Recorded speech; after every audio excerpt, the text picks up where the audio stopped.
तर माणिकराव कोकाटे यांना जामीन मंजूर झालेला आहे. पाहायला गेलं तर धनंजय मुंडे असतील, माणिकराव कोकाटे मग हा प्रश्न तुम्ही किती वेळा विचारणार? झाला ना आता रोज. सत्यप्रत हातात आली नाही असं नाही हे बघा, विधानसभेचे अध्यक्ष खोटं बोलत आहेत. विधानसभेच्या अध्यक्षांवर दबाव आहे. विधानसभेच्या अध्यक्षांनी हेच विधानसभेचे अध्यक्ष होते जेव्हा सर्वोच्च न्यायालयानं 40 आमदारांच्या अपात्रतेसंदर्भात निर्णय घेण्याची जबाबदारी, निष्पक्षपणे निर्णय घेण्याची जबाबदारी ही याच अध्यक्षांवर टाकली होती. या अध्यक्षांनी तेव्हा जे निकालपत्र दिलेलं आहे ते त्यांनाही माहीत नसावं. ज्या प्रकारे ते वाचताना अडखळत होते ते पाहता कुठून तरी ते निकालपत्र आलं होतं 40 आमदारांच्या अपात्रतेविषयी, आणि ते फक्त वाचत होते. घटनेच्या 10व्या शेड्यूलचं सरळ उल्लंघन होतं. 40 आमदार अपात्र ठरायलाच हवे होते, पण हेच अध्यक्ष चेअरवर होते आणि त्यांनी 40 आमदारांना ज्या प्रकारे अभयदान दिलं, तेव्हा त्यांच्याकडून तुम्ही काय अपेक्षा करताय? अपेक्षा काय करताय? हे अध्यक्ष गेल्या 4 वर्षामध्ये पदोपदी खोटं बोललेलं आहे, त्यांनी खोटं वागलेले आहेत. त्यांनी कायद्याची आणि घटनेची अजिबात कोणती कदर न करता निर्णय घेतलेले आहेत. त्यांनी महाराष्ट्राच्या इब्रतीला काळीमा फासला.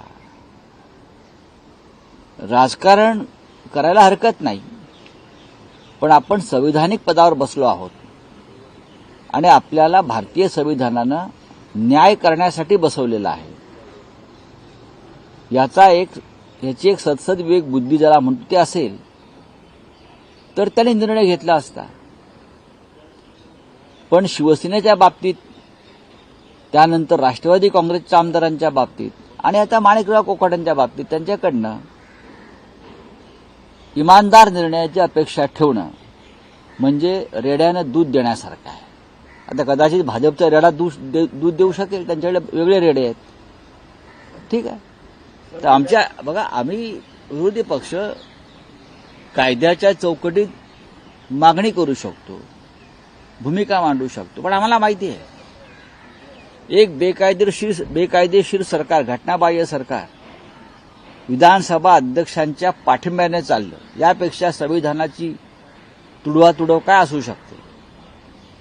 आता ते एका आमदाराचा प्रश्न आहे. राहुल गांधी असतील, सुनील केदार असतील, त्यांच्या बाबतीत जे निर्णय 24 तासात घेतले गेले ते मग ह्या आमदारांच्या बाबतीत का नाही? तीच विधानसभा, तेच अध्यक्ष आहेत ना, वेगळे तर नाही आहेत. महाराष्ट्रातील कृषी खातं कुठे ते बदनाम होतं का? अब्दुल सत्तार झाले, धनंजय मुंडे झाले. महाविकास आघाडी सरकारच्या काळामध्ये ज्या मंत्र्यांवर आरोप होते त्यांचे राजीनामे घेण्यासाठी विरोधकांकडून भाग पाडण्यात आलं होतं, भाजपकडून वगैरे. परंतु आता मात्र नैतिकतेच्या मुद्द्यावर नैतिकता या सरकारच्या आसपासही कुठे फिरकत नाहीये. माननीय उद्धव ठाकरे साहेब मुख्यमंत्री असताना संजय राठोडचा राजीनामा घेतला ना. का घेतला हे देवेंद्रजी फडणवीस यांना माहिती आहे, कारण त्यांनी राजीनाम्याची मागणी केली होती. भारतीय जनता पक्षानं मागणी केली होती. मग आता तेच तुमच्या मांडीवर बसलेले आहेत. नैतिकता ह्याला म्हणतात. ही नैतिकता आहे की ज्यांच्यावर तुम्ही आरोप केलेत, खून, बलात्कार, व्यभिचार, आणि देवेंद्र फडणवीस तेव्हा विरोधी पक्ष नेते होते. भ्रष्टाचाराच्या आरोपावरून आपण राजीनामे मागितले ठाकरे सरकारमधल्या मंत्र्यांचे. मग आता कोर्टानं ज्यांना भ्रष्टाचारी ठरवलेलं आहे आणि शिक्षा ठोठावलेली आहे त्यांच्या बाबतीत देवेंद्र फडणवीस गप्प का? हा एक विषय आहे ना. नैतिकतेच्या गोष्टी भाजप फार करत असतं, पण नैतिकता त्यांच्या आसपास पुढे फिरकतच नाही. नैतिकता घाबरते भाजपजवळ जायला. तर गेल्या काही दिवसापासून पाहायला गेलं तर कर्नाटक सीमेचा वाद आहे. काल देखील कर्नाटकमध्ये वाद झाला, बसेस जात होत्या महाराष्ट्रातून, त्याचा काळं पासण्यात आलंय. आता परिवहन मंत्र्यांनी आता तिकडे जाणाऱ्या बसेस बंद केल्या. तेही असं म्हणतात की मंत्री असलो तरी आम्ही हातात बांगड्या घातलेल्या नाहीये. एकनाथ शिंदेने देखील त्यावेळेस उठाव केला होता. त्यावेळेस देखील आंदोलन. कोणता उठाव केला होता? कोणता उठाव केला होता? आंदोलन केलं होतं. कधी काय कुठे रेकॉर्ड आहे का? कधी? हा कायम प्रश्न आहे. कधी? आम्ही जेलमध्ये गेलो, आम्हाला अटका झाल्या, अजून आमचे खटले सुरू आहेत. पण जे आंदोलन ते म्हणतात त्या आंदोलनात 40 लोकांची यादी आहे जेलमध्ये गेलेल्यांची. त्यात मला एकनाथ शिंदे यांचं नाव कुठेच दिसलं नाही. जसं भारतीय जनता पक्षाचं नाव स्वातंत्र्य लढ्यात दिसलं नाही, तसंच एकनाथ शिंदे यांचं कोणत्याही लढ्यामध्ये, कोणत्याही संघर्षात, तुरुंगात एकनाथ शिंदे यांचं नाव कधी दिसलं. आणि बेळगावचे ते मंत्री असताना कधी बेळगावात गेले नाही. तो त्यांच्याकडे सीमा भागाचा कार्यभार होता मंत्री म्हणून. तेव्हा जर जे गृहस्थ त्या भागात गेले नाहीत त्यांच्याकडून तुम्ही काय अपेक्षा करता? मुख्यमंत्री असतानाही गेले नाहीत. आणि त्याआधी माननीय उद्धव ठाकरे साहेबांच्या मंत्रिमंडळात असताना त्यांच्याकडे सीमा प्रश्नाचा आणि सीमा भागाचा विशेष कार्यभार होता, तेव्हाही गेले नाहीत. कारण त्यांना अटकेची भीती वाटत होती त्यावेळेला. लेकिन सर अभी जो इनडिफाइनेट पीरियड के लिए जो एसटी सुविधा है वो बंद कर दी गई है, इससे लोगों को बहुत परेशानी. देखिए, परेशानी है, उसके लिए जिम्मेदार कौन है? हम भी नहीं चाहते कि इस प्रकार की कोई बातें हो और लोगों को परेशानी हो. उसके लिए प्रधानमंत्री और गृह मंत्री देश के दोनों मुख्यमंत्री की बैठक बुलानी चाहिए. दोनों मुख्यमंत्री को बुलाना चाहिए. सबसे पहले जो बॉर्डर इशू है, बॉर्डर डिस्प्यूट है बेळगाव का, वो सुप्रीम कोर्ट में है, न्याय प्रविष्ट है विषय. ये सुप्रीम कोर्ट में मैटर चल रहा है. उसके बावजूद कर्नाटक की सरकार जिस प्रकार से ये सब कर रही है ना, ये ठीक नहीं है. मैटर सब जुडिस है, न्याय प्रविष्ट है. तो ठीक है, न्यायालय निर्णय देगा सुप्रीम कोर्ट. तब जो ये आपके यहाँ की जो फैक्टर्स है, जो हमारे लोगों के ऊपर हमला करना, हमारे स्कूलों को बंद करना, मराठी स्कूलों को बंद करना, हाँ, मराठी जो लिटरेचर की वहां संस्थाएं हैं, मराठी साहित्य संस्था, वो बंद करना, ये क्यों चल रहा है? फिर महाराष्ट्र में भी कर्नाटक के बहुत लोग रहते हैं, उनकी संस्था चलते हैं, उनके हॉस्टल चलते हैं. हमने कभी ऐसा किया नहीं महाराष्ट्र में, और ना करेंगे. देश एक है, हम सब देश के नागरिक हैं. ये एक लैंग्वेज का विषय है, एक लैंग्वेज है. सब भाषा जो है भारतीय भाषा है, चाहे कर्नाटकी कानड़ी भाषा हो, मराठी भाषा हो, गुजराती भाषा हो, पंजाब की भाषा हो.